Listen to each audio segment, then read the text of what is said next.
Coach Corey Wayne, and this is my video coaching newsletter. And the topic of this newsletter is going to be a man and his emotional center. Well, I've got 4 emails to go through with you. One of them actually is a comment that a woman left on one of my videos confirming a lot of things that we talk about, and it was great because it's exactly on the subject that I want to talk about today.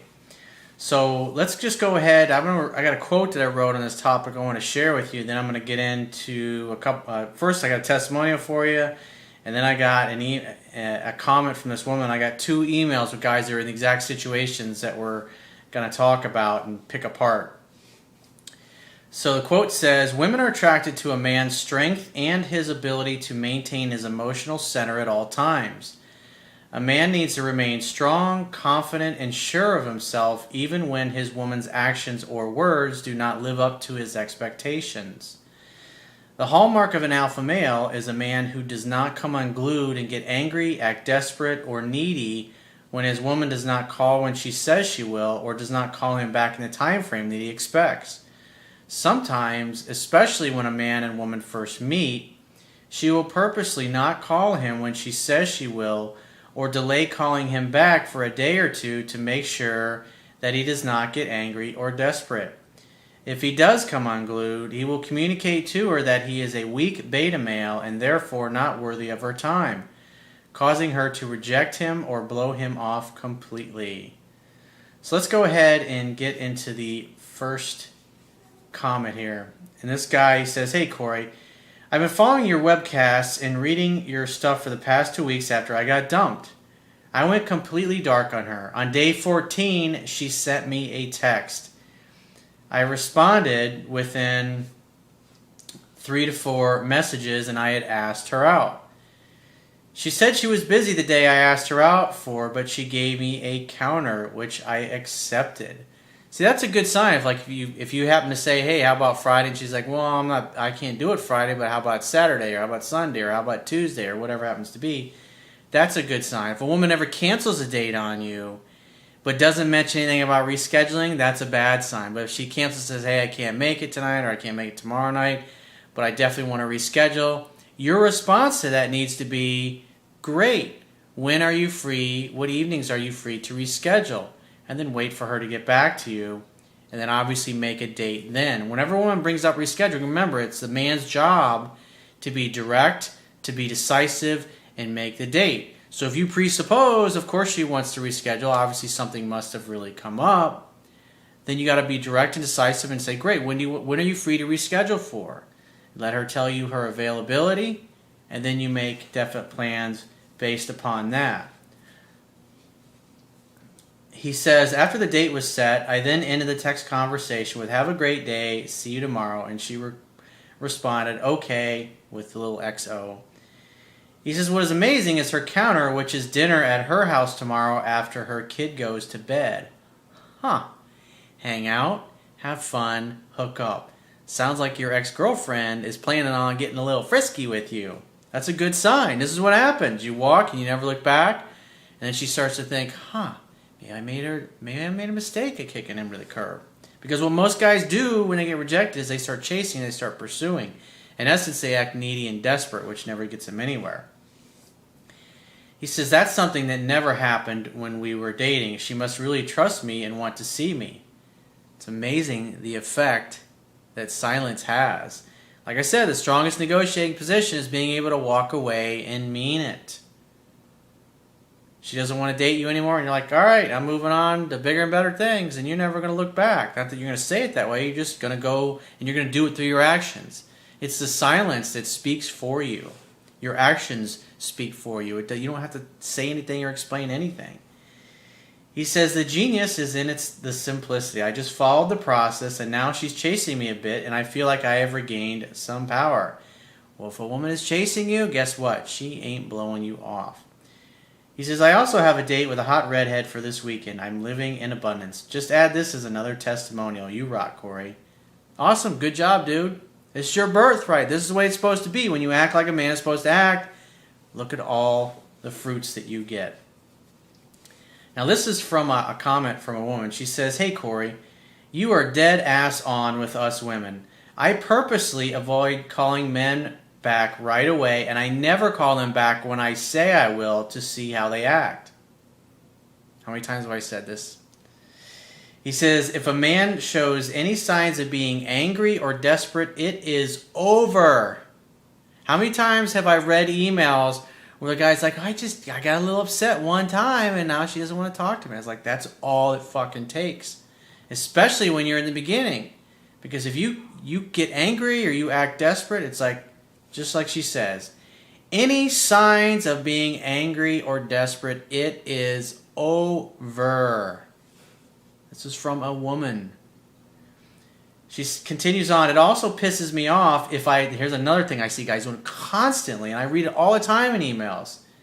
It also pisses me off if I tell a man I will let him know when I'm available and he contacts me before that. It was either yesterday or the day before I read the guy, like right in his conversation, he's like, let me know when you're free. And then 2 texts later, he's like, I'll call you tomorrow. It's like, hello, that's all neediness. It's all trying to control the situation because they fear that they're not good enough to be with her, and therefore if they don't try to force things, they'll never hear from her again. And that's exactly what happens. They never hear from her again because you're out. There's a woman that's telling you everything that I talk about all the time. I've had countless women over the years say the exact same thing to me. She says, I'm only into males that don't treat me like I'm the best thing that's ever happened in his life. It's a challenge and more exciting and appealing when a guy isn't drooling all over me. What's really going on here is the guy is giving her the freedom to think about him and to wonder about him. Remember, it is a scientific fact that women are more attracted to men whose feelings are unclear. And when a woman starts to wonder about you, or when she says, I'll give you a call and let you know, and then you actually let her do it, when she reaches out, she's gotten to the place internally where she's like, I'd really like to see this guy. She says, I am constantly told I am beautiful, hot, and have gorgeous eyes. I work out, I stay slim, and I have long, dark hair and green eyes, and purposely make direct, prolonged eye contact with men to find out which ones are alpha. Remember, I talk about my book. Never be the first one to look away. When you make eye contact with a woman, you keep looking her in the eye. Let her look away first. Because women that are very beautiful and they have a lot of choices from men, they can tell everything by just looking into your eyes, whether you're an alpha or you're a beta. She continues on, I fuck men on purpose to watch them squirm. I now have my eyes on a man who I know likes me and is quite a challenge for us both. He doesn't treat me special and it drives me nuts, and I want to fuck this man so bad I cannot stand it. It's the attraction of indifference. I've done countless videos on that. The thing, it's like his inaction is what's like really driving her nuts. The thing is that this man is not good looking at all. In fact, he's overweight and about 15 years older than me, but he oozes self-confidence, which is so attractive. Number one most important thing to women? Confidence. The looks is usually second or third on the list. Yeah, you've got to be physically appealing enough, but here's another confirmation. The guy is overweight and he's older, but he's got confidence. He acts like a fucking man, because so few guys do. She says, thank you for your videos. I love them, and you are so correct with us women who get lots of men drooling all over us all the time. Well, thank you for sharing.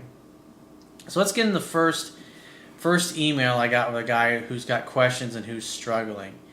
He says, hey Corey, the girl I can't stop thinking about has just come out of a 7-year relationship. She's only 25 and I'm 27. We have worked together for a year and have hooked up more than once on group nights out, ending up together in a hotel or at my place. Hang out, have fun, hook up. Of course, she states she isn't ready for a relationship, which is a classic scenario. That tells me you're pushing for a relationship instead of focusing on hanging out, having fun, and hooking up. And remember what the woman just shared in the previous video. You are in a fearful place. You worry that she's not going to want to be in a relationship with you. Instead of living in the present moment and just creating great dates that are fun-filled romantic opportunities for sex to happen. Instead, because you feel insecure, you feel needy, you're trying to lock her down so you feel better about yourself. It's like you got to have infinite patience. You got to get to a place where you have a take it or leave it kind of attitude. Where it's like you hit the ball over the net. It's like a game of tennis, and you got to wait for the girl to hit it back. And just like the woman in the previous email or the comment said, they're not always going to contact you right away, and a lot of times they're going to purposely wait to see what happens, see how you handle it. She says, I've fallen into the rebound/distraction, or he says, I've fallen into the rebound/distraction camp. The issue started because I wear my heart on my sleeve and I'm pretty open, so I tell anyone who will listen my problems. Well, part of that is women like a guy who can keep his fucking mouth shut. And so obviously because you're insecure, you're going around like an emotional tampon talking to everybody and anybody that will listen about what this girl is doing to you and how you're upset and how it bothers you that she's not calling you back when you expect, or she's not as into you as you are into her.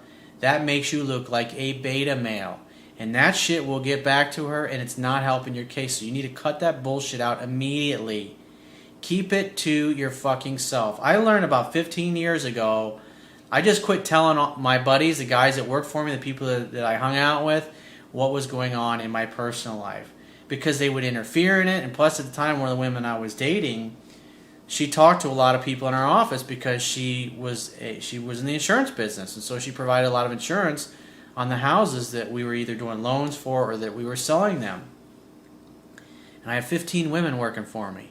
And if I told one of them one thing, or if I told one of the guys that work for me one thing, within a matter of minutes, it had gone around the whole entire office at that point. And so when they're talking to my girlfriend on the phone, guess what? Not helping my case.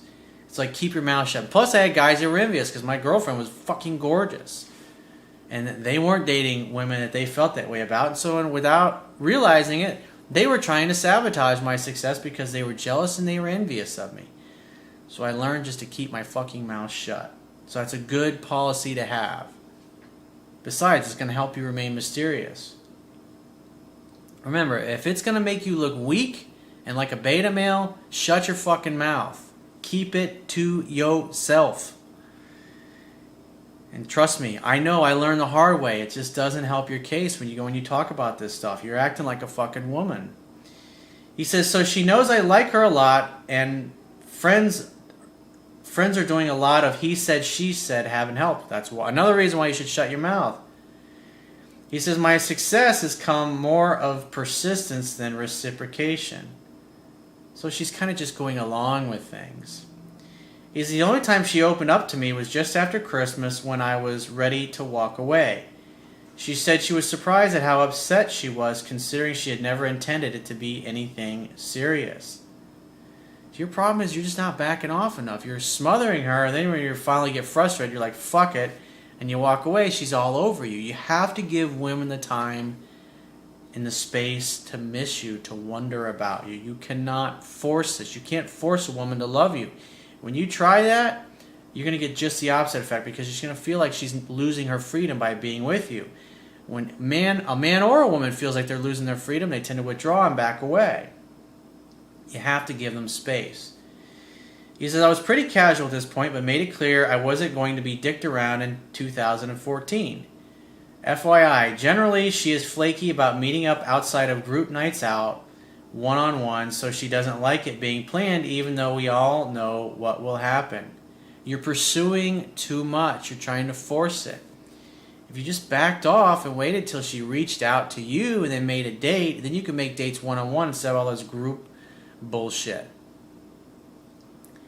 The problem is you're going on group dates with this girl, and you're telling everybody everything that's going on in the group, so the girl knows that you can't keep your fucking mouth shut. You can't keep a secret. And that's going to cause her to feel like she can't trust you.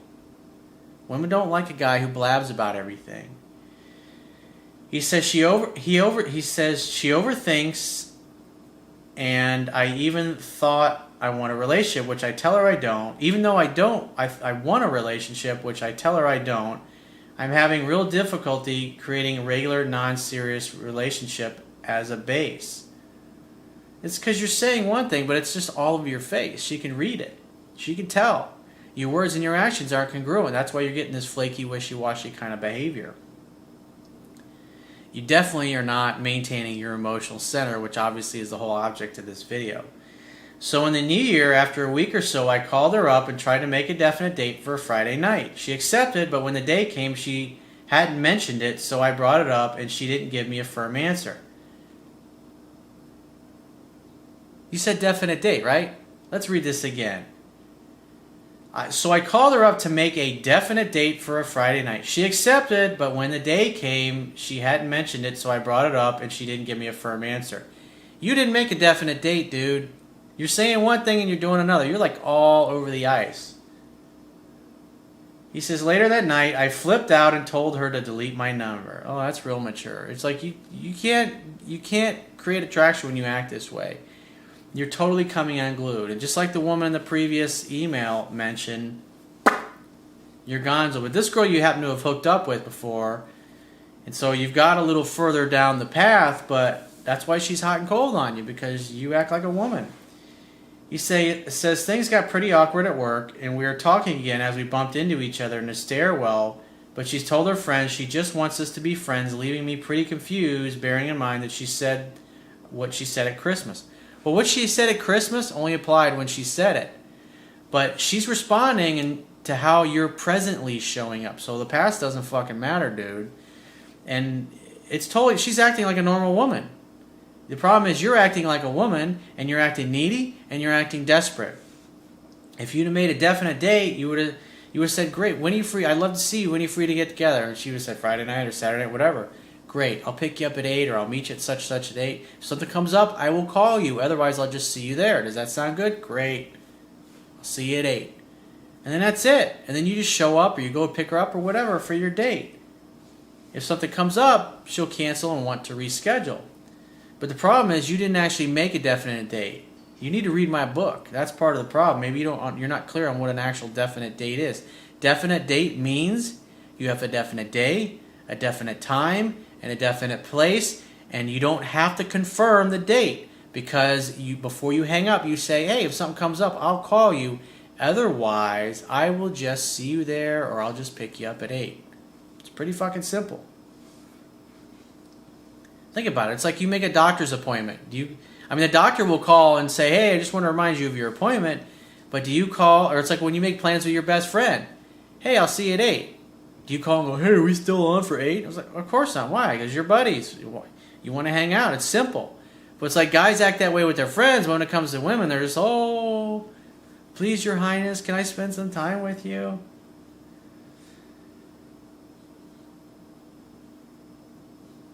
So he says, I know that she's confused about what she wants, her ex to be single or me. Well, it's just how you're showing up. If you just let her do most of the chasing and the pursuing, you'd be on fucking autopilot, dude. He says, and I have tried to give her space. Try not. Either do or do not. There is no try, just like Master Yoda said. I know you say you're trying to give her space, but in other words, I'm trying to give her space, but I'm just such a fucking bitch-ass pussy, Corey, that I can only hold out for a few hours, a few days, and I just come unglued. Well, if you keep acting that way, you're going to keep having this kind of behavior that's going to be frustrating as fuck to you. He says, but seeing each other every day at work doesn't help. I can't help but feel, no, you're choosing not to control your emotions and your feelings. That if she truly wanted me, she would go for it and think I've just been used somewhat. Dude, I'm sorry, but you're acting like a pussy. It's as simple as that. How do I get her to want me, chase me, and is there any coming back from this scenario I have undoubtedly created for myself? I know what the problems are. I'm acting like the girl. There is no mystery, but I always thought that being genuine would bring more success.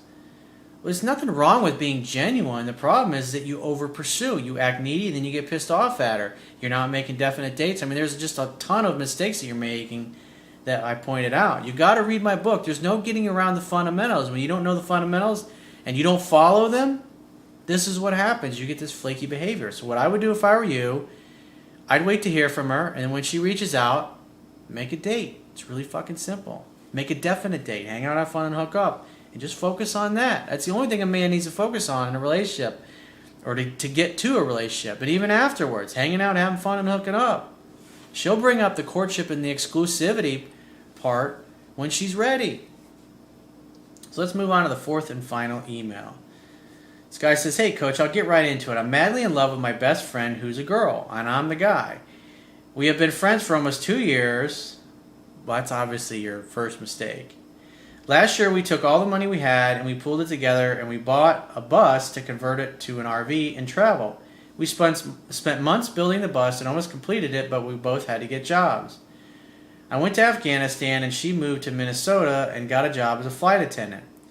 We still have a joint checking account and talk all the time. I'm actually home from Afghanistan right now on R&R. Thank you for your service, by the way. We talked yesterday and I poured my heart out to her, acting like a woman. Come on, dude. She said that she loves me but doesn't know if she is in love with me. Well, that means she's not in love with you because you're acting like a woman. Dude, you're in the fucking military. You're a fucking stud. Act like it. Come on, man. You gotta grow a set. It's amazing. You can go out and shoot at the Talibastards, but come home and a girl just makes you totally come unglued and purr like a kitten. Never gonna get you anywhere. She said that she's never had an emotional connection with someone like she has with me. Not even the guy that she dated for 5 years. We kissed 3 times during that talk, and she said afterward it was weird while I thought it was amazing. It's like, well, you know what it is? It's just because it's so amazing and so awesome for you, you're just not used to being kissed by an awesome guy. So why don't you kiss me some more? You got to get to know the information in my book. The problem is you're acting timid, you're acting shy, you're not going for what you want. And so instead you've chosen to be the gay male girlfriend type of role or the emotional tampon instead of being a man, the man that you already are inside, and going for what you want. He says, I'm not really sure what to do. We act like a married couple minus the sex and PDA. I'm leaving to go back to Afghanistan in a couple of weeks, so I need to figure out what to do before I go back to that world alone with my thoughts. It will drive me crazy. You can't let it, dude. You got to maintain your emotional center. Besides, when you're in combat, you got to keep your fucking head on a swivel. You can't be sitting there going, acting like a woman out there when someone's trying to fucking kill your ass. He says, I wanted to say thank you for developing your website that teaches us about relationships and not just how to get laid. Here's what you need to do, bro. Nothing. Don't call her. Don't text her. Don't do anything. When she reaches out to you, assume she wants to see you and spend time with you. Hey, babe, it's great to hear from you. I'd love to see you. When are you free to get together? Thursday? How about 8 o'clock? I'll pick you up. We'll go grab some dinner. Sound good? Great. I'll see you at 8. If something comes up, I'll let you know. Otherwise, I'll just see you at 8. Sound good? Great. Boom. Hang out, have fun, hook up. When you pick her up, you're like, God, you look fucking amazing. You look great. And just go and kiss her on the lips. Say, hey, babe, you look great. Don't kiss her in the cheek. Don't give her a fucking hug. Be a fucking man and go for the kiss. I mean, think about it. You're going back to combat, dude. When your time's up, it's fucking up. Your ass could get blown up when you go back there. You could be dead first day back. You just never know.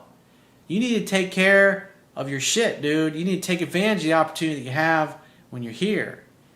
Because you never know when your time is going to be up. So hang out, have fun, hook up, wait to hear from her, make a date. When you show up, treat her just like your girls. Hey, baby, you look amazing. Kiss her on the lips and then give her a hug. Just go right in and go for it. You ain't got nothing to lose, bro. Besides, you might lose everything. You're risking everything by going back to Afghanistan.